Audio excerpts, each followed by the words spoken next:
السلام علیکم ورحمۃ اللہ وبرکاتہ۔ نحمدہ ونصلی ونسلم علی رسولہ الکریم،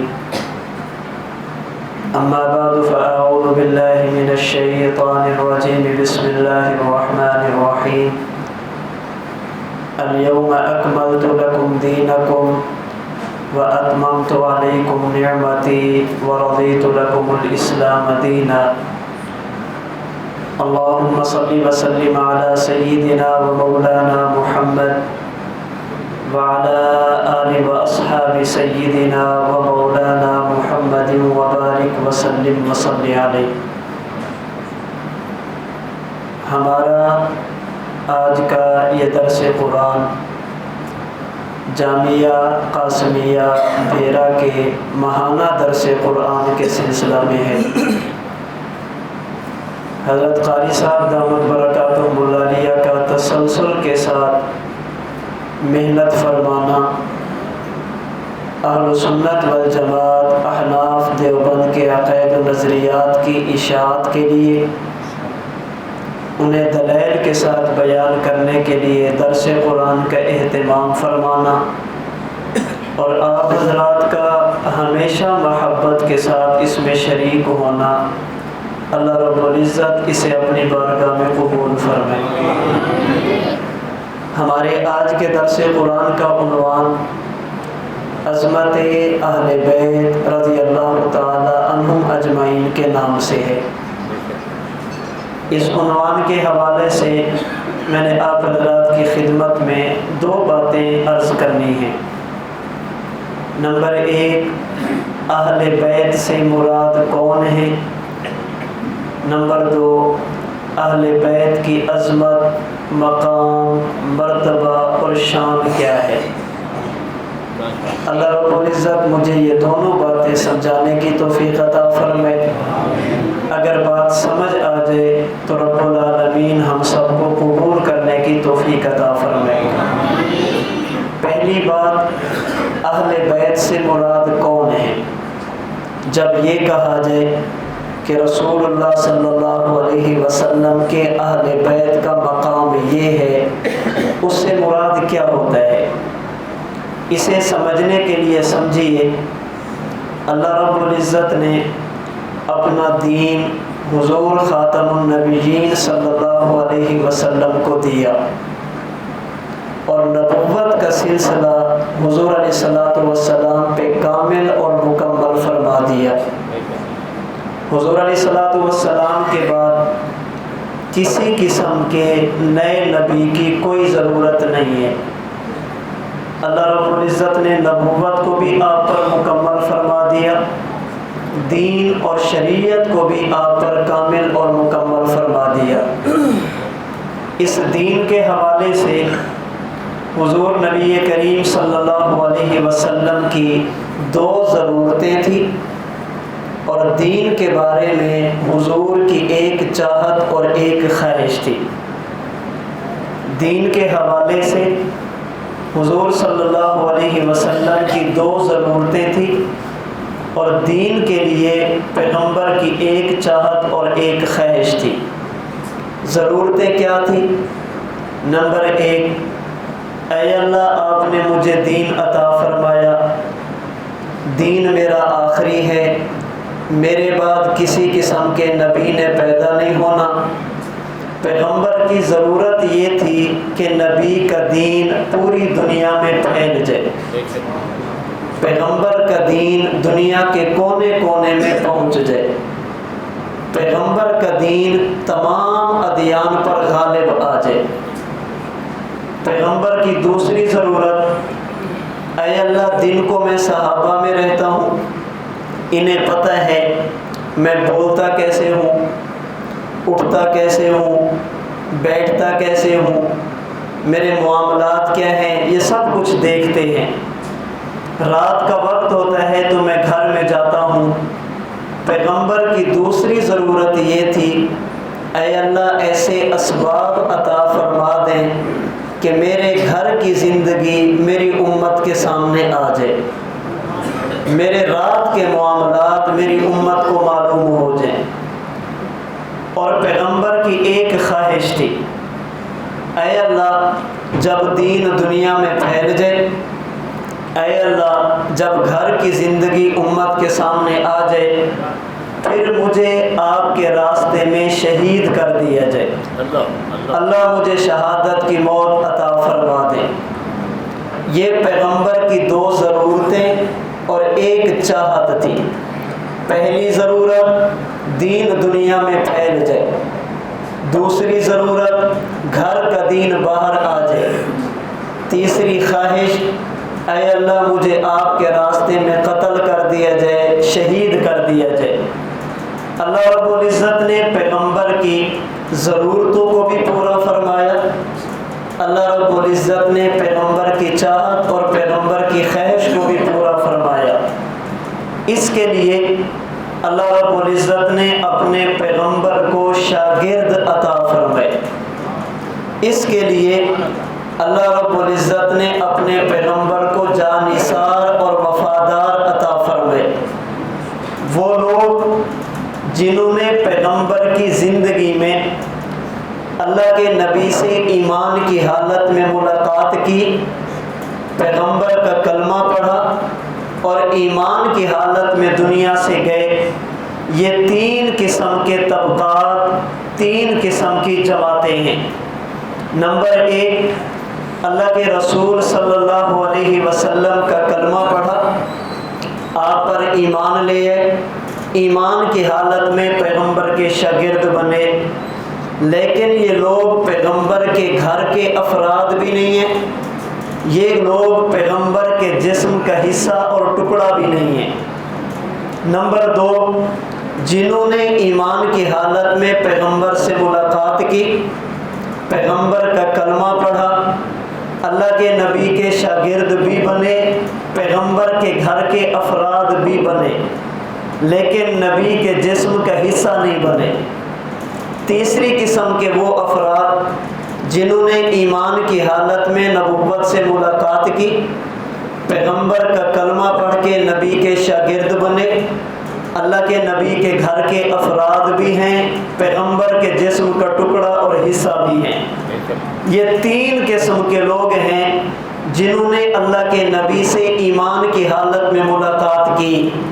نمبر ایک، جنہوں نے کلمہ پڑھا، گھر کے افراد بھی نہیں، جسم کا ٹکڑا بھی نہیں۔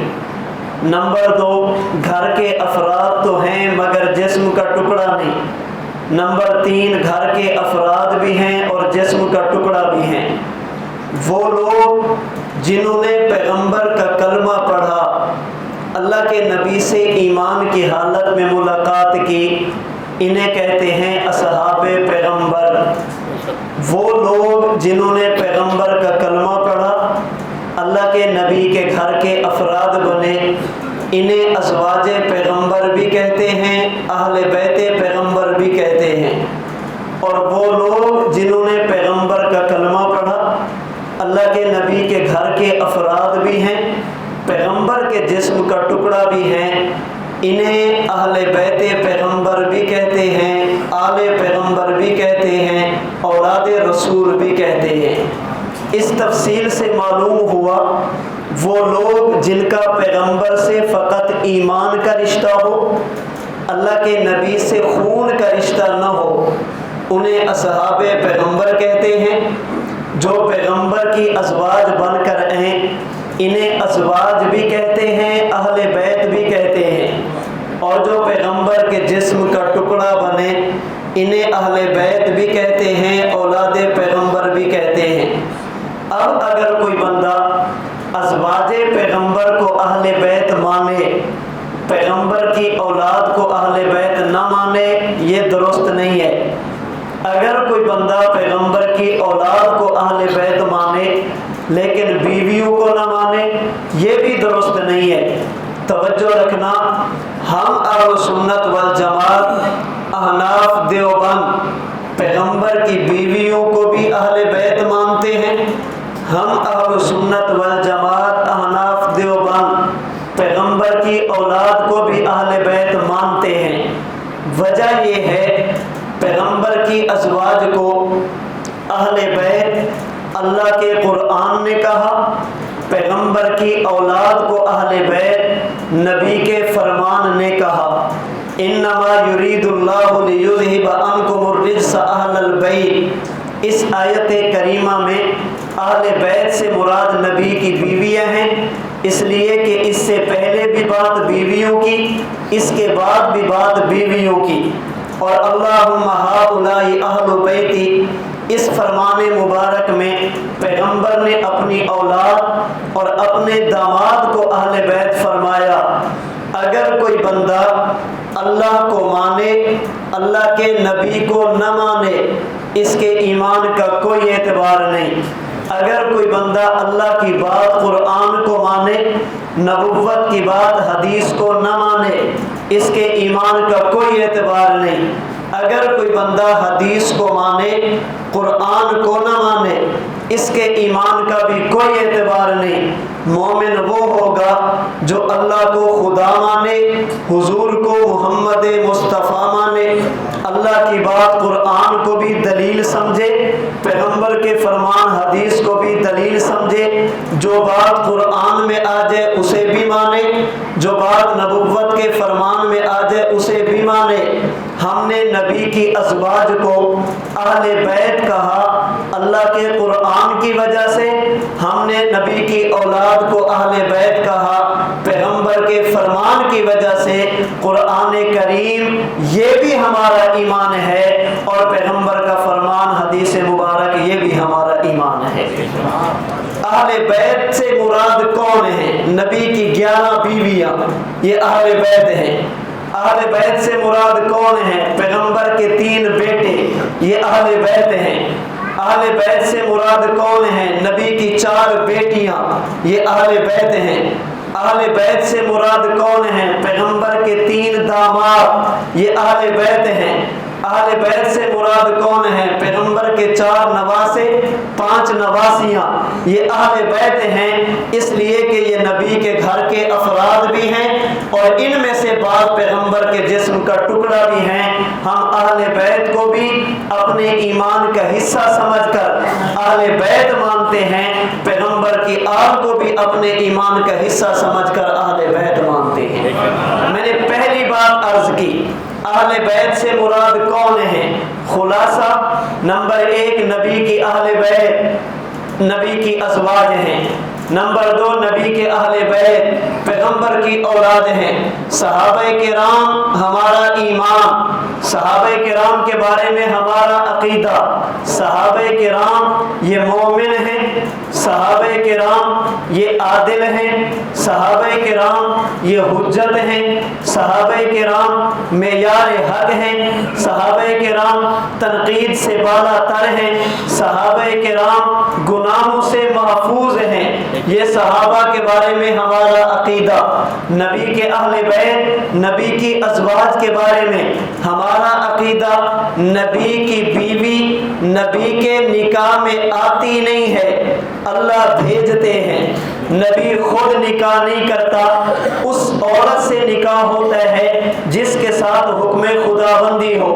ما تزوجت شیئا من نسائی ولا زوجت شیئا من بناتی الا بوحی جاءنی بہ جبرائیل۔ فرمایا میں کسی سے بیٹی لوں یہ بھی اپنی مرضی سے نہیں لیتا، اللہ کے حکم سے لیتا ہوں۔ کسی کو بیٹی دوں یہ بھی اپنی مرضی سے نہیں دیتا، اللہ کے حکم سے دیتا ہوں۔ میرے سسرال وہ بنیں گے جن کا انتخاب اللہ کرے گا، اور میرے داماد بھی وہ بنیں گے جن کا انتخاب اللہ کرے گا۔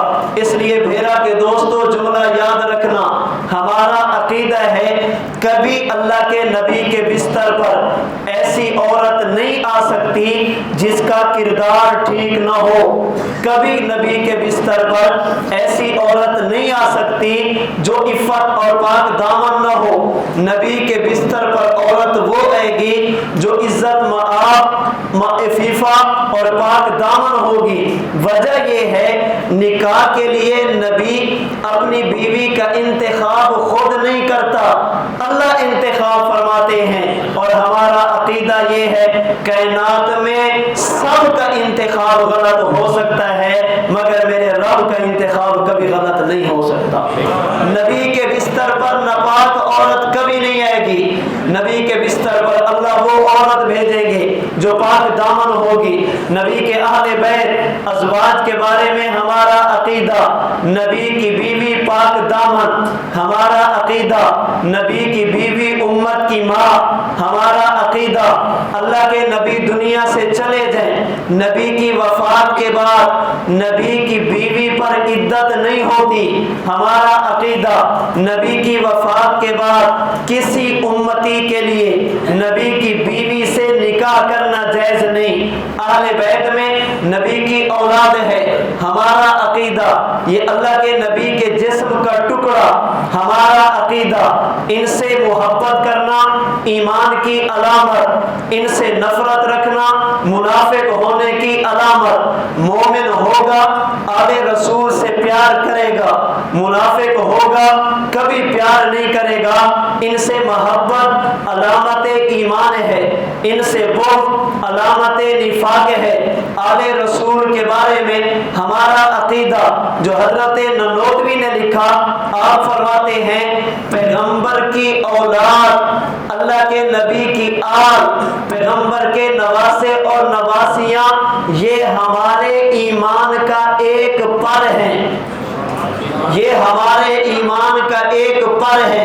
پرندے کا ایک پر کاٹ دو وہ 1 فٹ بھی اونچا نہیں ہو سکتا. آل رسول کو ایمان سے نکال دو 1 منٹ کے لیے بھی ایمان نہیں بچتا. پرندہ تب پرندہ کہلاتا ہے جب دونوں پر ٹھیک ہو. ایک کاٹو پرندے کے پر سلامت نہیں ہے, پرواز نہیں کرے گا. ایمان کے بھی 2 پر ہیں, ایک کو اصحاب رسول کہتے ہیں, ایک کو ازواج رسول اور آل رسول کہتے ہیں. اصحاب رسول یہ نہ ہو انسان کا ایمان تب بھی نہیں ہے, ازواج اور آل نہ ہو ایمان تب بھی نہیں ہے. ایمان اس کا معتبر ہوگا جس کے دل میں صحابہ کی عظمت اور عقیدت بھی ہوگی, آل رسول ازواج رسول کی محبت بھی ہوگی. اس لیے ہم کہتے ہیں اور علل اعلان کہتے ہیں ہم سنی ہیں, ہم اہل سنت والجماعت احناف دیوبند ہیں. ہم رافضی نہیں, ہم ناسبی نہیں, ہم خارجی نہیں. صحابہ کو مان کر ازواج پہ تبرہ, ازواج کو مان کر آل پہ تبرہ, آل کو مان کر اصحاب پہ تنقید. ہمارا ان سے کوئی واسطہ نہیں. ہم اس کے بارے میں وہی بات کرتے ہیں جو امام طحاوی نے کی. فرمایا نبرز من یبرزہم, جو صحابہ کا نہیں وہ ہمارا نہیں, جو پیغمبر کی ازواج کا نہیں وہ ہمارا نہیں, جو پیغمبر کی آل کا نہیں وہ ہمارا نہیں. اس دل میں محبت اسی کی ہوگی جو اصحاب کو بھی ایمان سمجھے, آل کو بھی ایمان سمجھے, ازواج کو بھی ایمان سمجھے.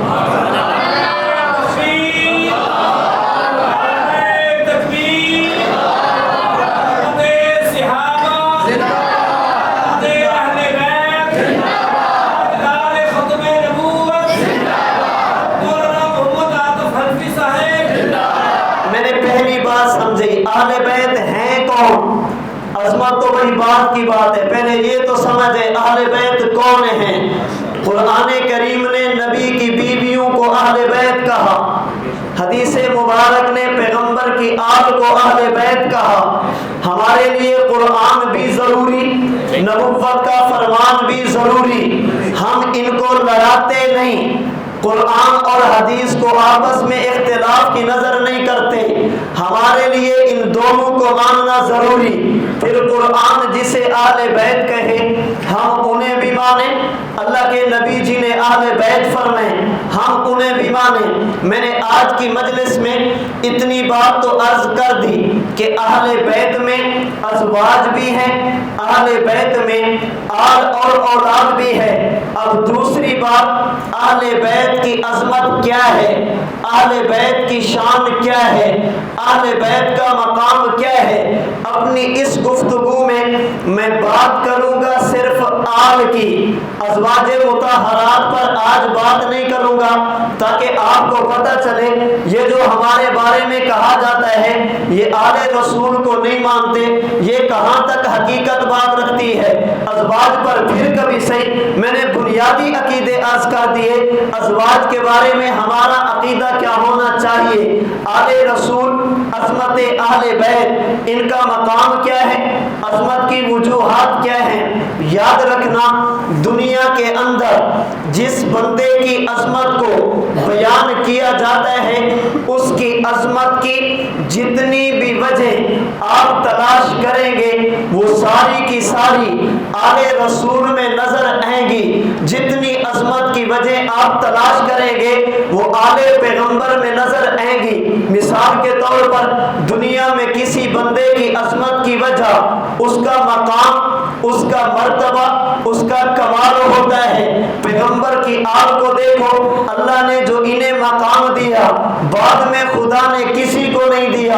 اگر مقام اور عظمت کی وجہ کسی کا ظاہری حسن و جمال، ظاہری شکل و صورت ہے، اللہ نے جو جمال آل رسول کو دیا وہ بے مثال ہے۔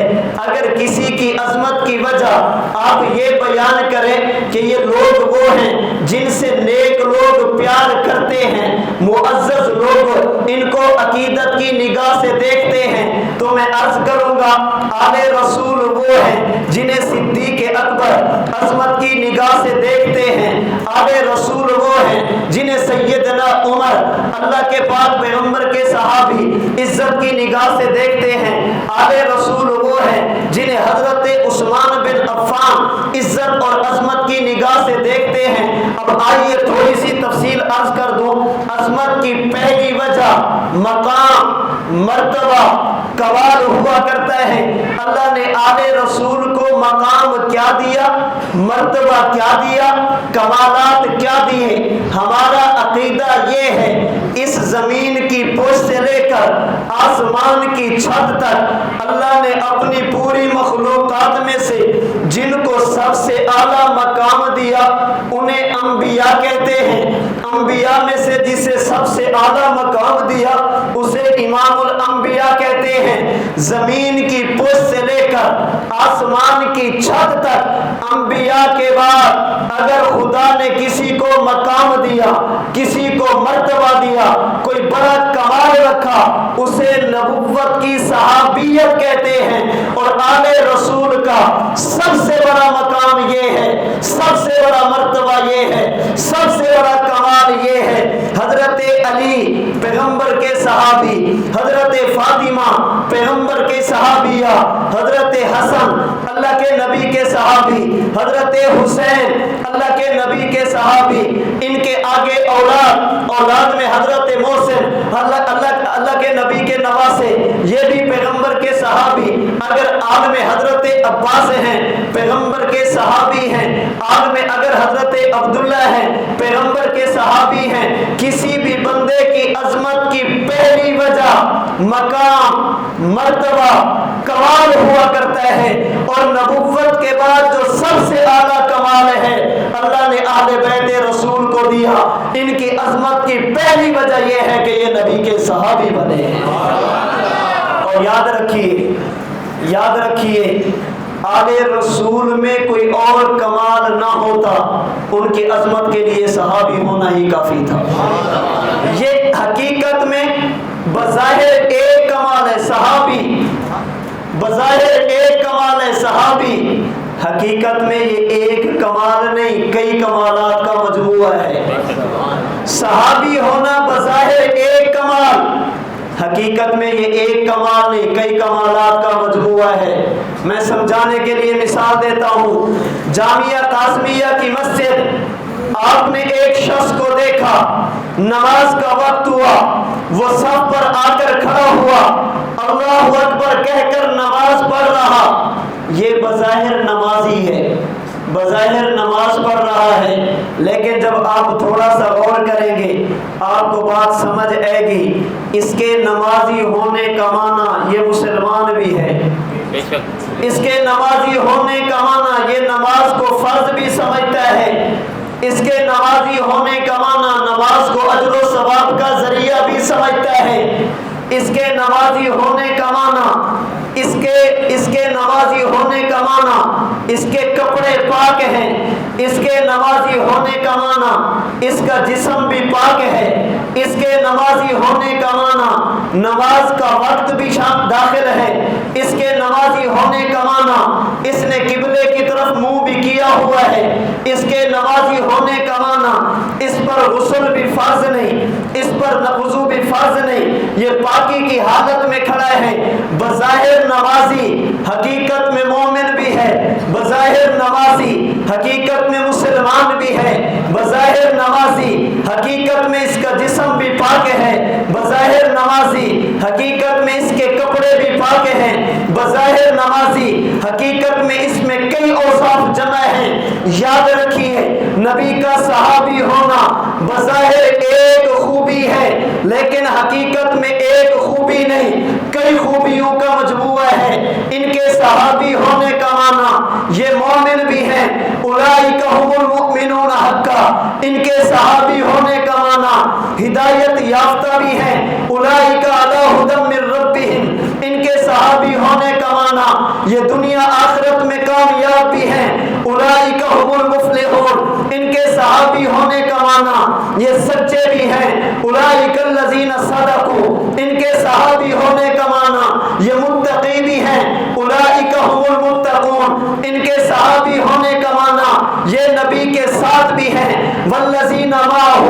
ان کے صحابی ہونے کا معنی یہ اغیار کے لیے گرم، اپنوں کے لیے نرم ہیں، اشداء علی الکفار رحماء بینہم۔ ان کے صحابی ہونے کا معنی اللہ کی عبادت کے آثار ان کے چہروں سے چھلکتے ہوئے نظر آتے ہیں، تراہم رکعا سجدا۔ ان کے صحابی ہونے کا معنی یہ اللہ کی رضا کے طلبگار بھی ہیں، یبتغون فضلا من اللہ ورضوانا۔ ان کے صحابی ہونے کا معنی یہ دنیا میں بعد میں ہے، ان کے تذکرے تورات میں بھی، ان کے تذکرے انجیل میں بھی، ذالک مثلہم فی التوراۃ ومثلہم فی الانجیل۔ ان کے صحابی ہونے کا معنی خدا نے ان کے دلوں کو تقوی کے لیے پرکھا، اولئک الذین امتحن اللہ قلوبہم للتقوی۔ ان کے صحابی ہونے کا معنی اللہ کفر کو، فسق کو، نافرمانی کو ان کے قریب نہیں جانے دیتے، کرہ الیکم الکفر والفسوق والعصیان۔ ان کے صحابی ہونے کا معنی یہ جو کام بھی کرتے ہیں اللہ کی رضا کے لیے، انما نطعمکم لوجہ اللہ لا نرید منکم جزاء ولا شکورا۔ ان کے صحابی ہونے کا معنی اپنے پیٹ پر تو پتھر باندھیں گے مگر آنے والوں کو کبھی خالی ہاتھ نہیں لوٹائیں گے، یؤثرون علی انفسہم ولو کان بہم خصاصہ۔ ان کے صحابی ہونے کا معنی دنیا خدا کی رضا تلاش کرتی ہے، اللہ کی رضا انہیں تلاش کرتی ہے، رضی اللہ عنہم ورضوا عنہ۔ ان کے صحابی ہونے کا معنی یہ اللہ کی فوج کے سپاہی ہیں، اولئک حزب اللہ۔ ان کے صحابی ہونے کا معنی یہ کامیاب بھی ہیں، اولئک هم المفلحون۔ اہل بیت کی سب سے بڑی خوبی، سب سے بڑا مقام، سب سے بڑا مرتبہ، سب سے بڑا کمال یہ ہے کہ یہ صحابی رسول ہیں۔ صحابی رسول ہونا ایسا بڑا کمال ہے، انبیاء کے بعد دنیا کے سارے کمالات اکٹھے کر دیے جائیں، نبی کے صحابی کے قدموں کی خاک کے برابر نہیں ہو سکتے۔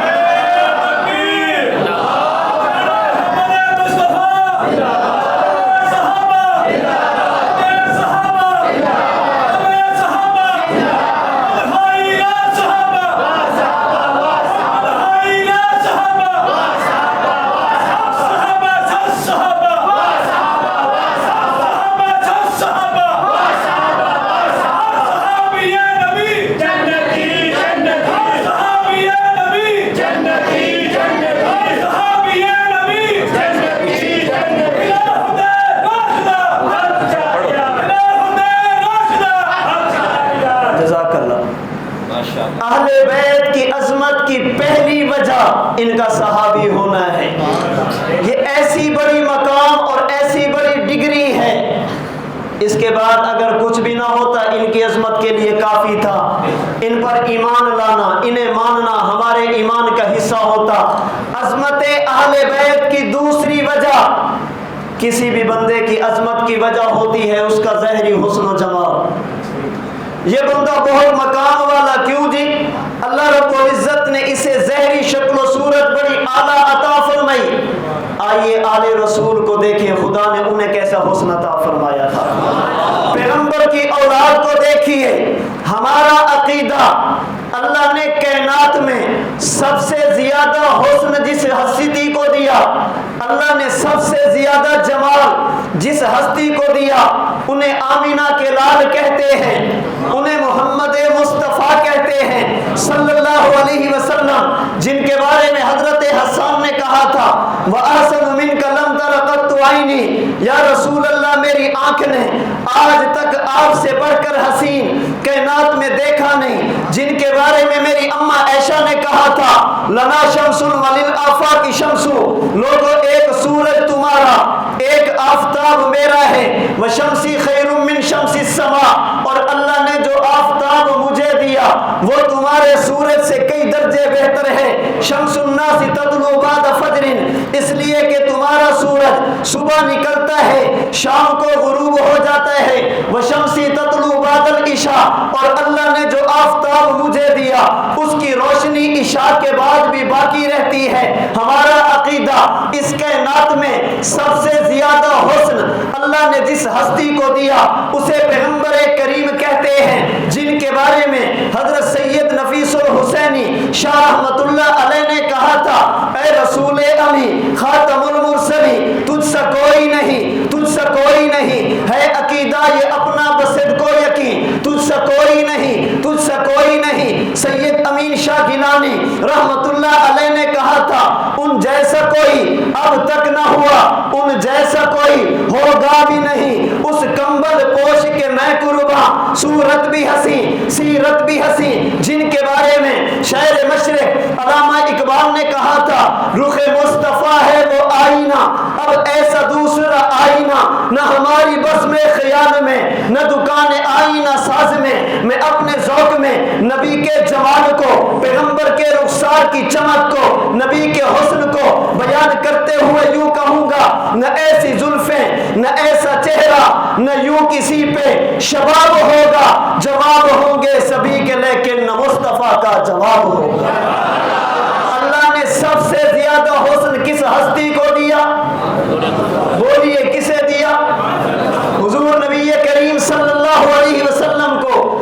آئیے دیکھیے عظمت اہل بیت کی دوسری وجہ ان کا ظاہری حسن و جمال ہے۔ الاصابہ فی تمییز الصحابہ، اس کی دوسری جلد میں ابن حجر اسقلانی نے لکھا حضرت انس بن مالک صحابی رسول فرماتے ہیں میں نے آمینہ کے لال کو دیکھا، پھر میں نے حسن و حسین کو دیکھا، میں نے حضور کے رخ انور کو دیکھا، پھر حسن و حسین کے چہرے کو دیکھا، میں اس نتیجے پر پہنچا الحسن والحسین اشبہہم برسول اللہ صلی اللہ علیہ وسلم، انہیں دیکھتا ہوں مجھے آمینہ کے لال کا چہرہ یاد آتا ہے۔ روایت ترمذی کی دوسری جلد کی حضرت علی فرماتے ہیں سر سے لے کر سینے تک حضرت حسن اللہ کے نبی سے ملتے تھے، سینے سے لے کر قدم تک حضرت حسین نبی کے مشابہ تھے۔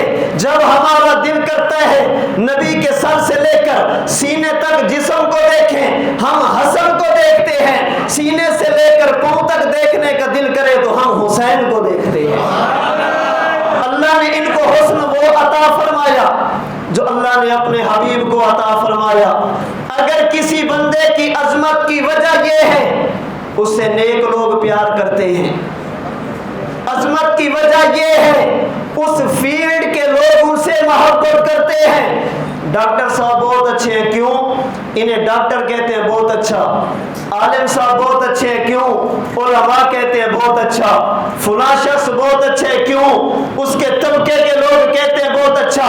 عظمت کی تیسری وجہ مقام کے بعد، ظاہری جمال کے بعد اس طبقے کے لوگوں کا اسے درست کہنا، طبقے کے لوگوں کا ان سے پیار کرنا۔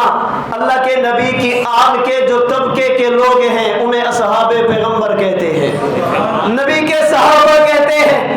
آئیے صحابہ سے پوچھیں حسن و حسین کیسے تھے، آئیے پیغمبر کے صحابہ سے پوچھیں نبی کے اہل بیت کیسے تھے، آئیے پیغمبر کے صحابہ سے پوچھیں ان کا مقام اور مرتبہ کیا تھا۔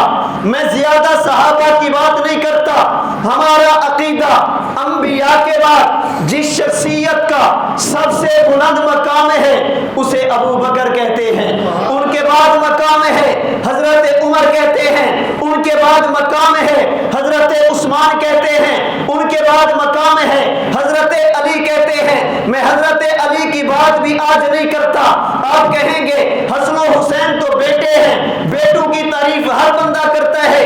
آئیے ابو بکر صدیق سے پوچھیں، حضرت عمر سے پوچھیں، حضرت عثمان سے پوچھیں نبی کے اہل بیت کا مقام کیا۔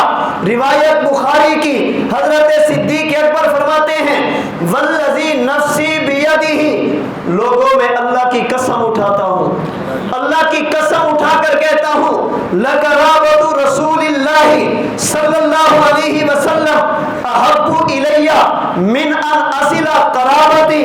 فرماتے ہیں لوگوں مجھے اپنے گھر والوں سے اتنی محبت نہیں جتنی نبی کے آل اور پیغمبر کے گھر والوں سے محبت ہے۔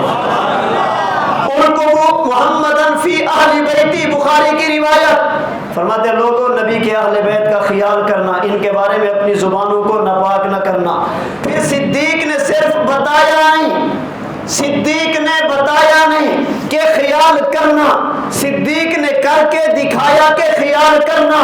صرف یہ نہیں کہا پیار کرنا، پیار کر کے دکھایا کہ یوں کرنا، صرف عظمت کا اظہار کیا نہیں، عملی طور پر صدیق اکبر نے بتایا ان شخصیات کا مقام کیا ہے۔ حضرت عقبہ فرماتے ہیں مسجد نبوی عصر کی نماز کا وقت ہے، نماز ہو گئی، صدیق اکبر باہر نکلے، حضرت علی المرتضیٰ ساتھ ہیں، بخاری شریف کی روایت، سامنے حضرت حسن پر نگاہ پڑی، حضرت حسن بچوں کے ساتھ کھیل رہے ہیں۔ حضرت ابو بکر صدیق نے حسن کو بلایا، بلا کر حضرت حسن کی دونوں انگلیوں سے پکڑا، پکڑ کر اپنے کندھوں پہ بٹھایا، اپنے کندھوں پہ بٹھایا، پھر کہا بھی ابھی، اللہ اکبر، کندھے پہ بٹھا کے کہا بخاری شریف بھی ابھی، حسن تجھ پر میرا باپ قربان، حسن تجھ پر میرا خاندان قربان، شبیہن بن نبی لا شبیہن بن علی، حسن تو بیٹا تو علی کا ہے، دکھتا نبی جیسا ہے، مجھے محمد کریم کی ظاہری صورت نظر آتی ہے، بیٹا علی کا ہے، دکھتا نبی جیسا ہے، علی آپ بتائیں۔ امام عقبہ فرماتے ہیں وعلی یذہب، حضرت ابو بکر بلا رہے ہیں، حسن کو انگلیوں سے پکڑ رہے ہیں، پکڑ کر کندھے پہ بٹھا رہے ہیں، پھر کہہ رہے ہیں ابھی ابھی میرے باپ آپ پر قربان، بیٹا علی کا ہے، دکھتا نبی جیسا ہے۔ علی المرتضیٰ صدیق کی باتیں بھی سن رہے ہیں اور مسکرا بھی رہے ہیں۔ اب میں ایک جملہ کہنے لگا ہوں، حضرت ابو بکر صدیق نے حضرت حسن کو بلایا، بلا کر کندھے پہ بٹھایا، بھی ابھی کہہ کر محبت کا اظہار کیا، شبیہ بن نبی جی، یہ جملہ کہہ کر یہ بھی سمجھایا اے حسن تجھے جو میں نے کندھے پہ اٹھایا اس کی وجہ یہ ہے تیری نسبت اللہ کے نبی سے ہے، اور صدیق اکبر تو دنیا میں آیا ہی اس لیے ہے رات ہجرت کی آج یہ کندھے نبوت کے لیے حاضر ہیں، رات آج کی آج یہ کندھے نبی کے نواسوں کے لیے حاضر ہیں۔ ان کندھوں پہ یا اللہ کا نبی سوار ہو سکتا ہے یا نبی کے نواسے سوار ہو سکتے ہیں۔